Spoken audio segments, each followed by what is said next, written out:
আমরা অষ্টম শ্রেণীর কোষের দিকে 12 মিশ্রণের অঙ্কগুলো করছিলাম। আজকে মিশ্রণের 2 নম্বর অঙ্কটা করব। তো 2 নম্বর অঙ্কটা লিখছি আমি। 2 নম্বর অঙ্কতে আছে এক ধরনের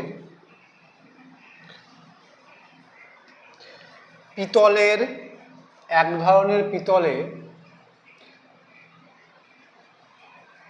তামা ও দস্তার পরিমাপের অনুপাত, তামা ও দস্তার পরিমাণের অনুপাত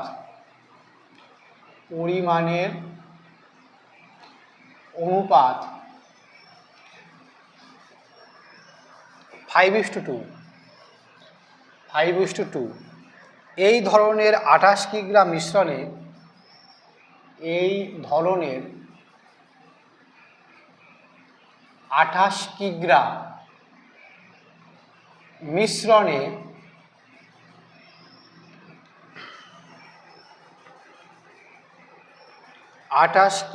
পিতলে 28 কিগ্রা পিতলে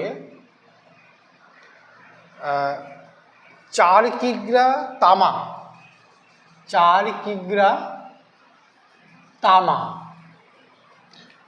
তামা মেশালে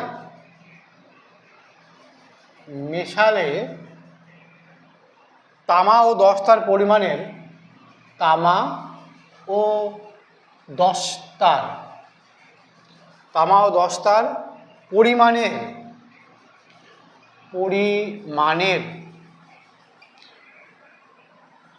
অনুপাত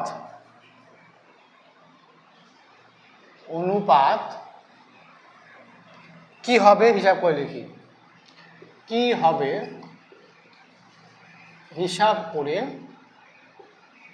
লিখি। তাই না? এই অঙ্ক বলেছে এক ধরনের পিতলে তামা ও দস্তার পরিমাণের অনুপাত 5:2। এই ধরনের 28 কিগ্রা পিতলে তামা এই 4 কিগ্রা তামা মেশালে তামা ও দস্তার পরিমাণের অনুপাত কী হবে হিসাব করে লিখি। তাহলে অঙ্কটা আমরা এভাবে করতে পারি। বইয়ে বলে দিয়ে তামা ও দস্তার পরিমাণ অনুপাতটা বলে দিয়েছে। তাহলে তামা ও দস্তার পরিমাণের অনুপাত কত বলেছে যে 5:2। তাহলে 5:2 তার মানে কি, তামা আছে 5:5 আর দস্তা আছে 2। টোটাল পিতল কত আছে 28 কিগ্রা। এখানে মোট পিতলের পরিমাণ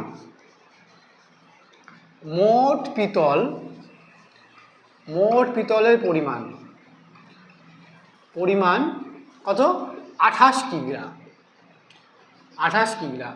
তাহলে 28 কিগ্রা পিতলে তামা কত আছে আমরা বের করি আগে প্রথমে লিখি। তাহলে অতএব 28 কিগ্রা পিতলে তামা আছে 28 গুণিত 5/7, 4×7 28, 4×5 20 কিগ্রা। আচ্ছা, তাহলে 28 কিগ্রা পিতলে দস্তা কতটা আছে, দস্তার পরিমাণ বা দস্তা আছে কত 28 গুণ 2/7, 4×7 28, 4×2 8 কিগ্রা। এবার কি বলেছে যে 4 কিগ্রা তামা মেশালে তামা ও দস্তার পরিমাণের অনুপাত কত হবে। 4 কিগ্রা তামা মেশালে বলেছে।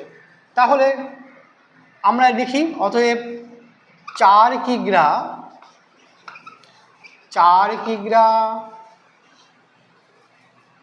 তামা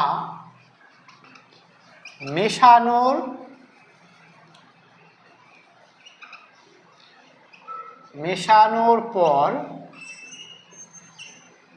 নতুন অনুপাত, এভাবে লিখি নতুন অনুপাত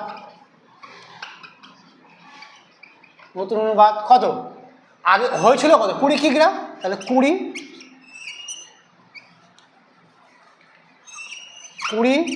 যোগ 4 ইস্টু কত 8 কিগ্রা, তাহলে 20 আর 24 ইস্টু 8, তাহলে কত হচ্ছে এখানে আমরা যদি করি 8 3 8 24, 8 3:1, এটা নতুন অনুপাত, এটাই তো চেয়েছে তাই না?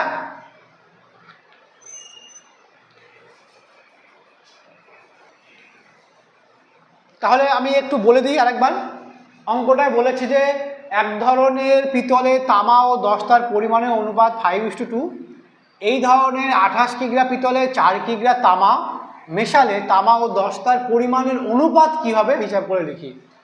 তাহলে তামা ও দস্তার পরিমাণের অনুপাত কত 5:2 বলে দিয়েছে বইতে।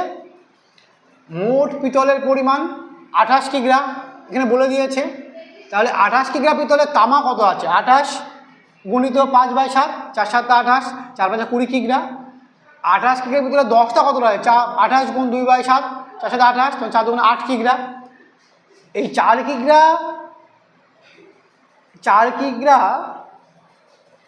তামাতে 4 কিগ্রা তামা মেশানোর পরে 4 কিগ্রা তামা মেশাতে বলেছে, 4 কিগ্রা তামা মেশানোর পর নতুন অনুপাত কত হচ্ছে, প্রথমে আমাদের কত বেরিয়েছিল তামা কতটা বেরিয়েছিল 20 কিগ্রা, তাই 20-র সঙ্গে 4 যোগ করেছি, তাহলে 24 আর 8, তাই না?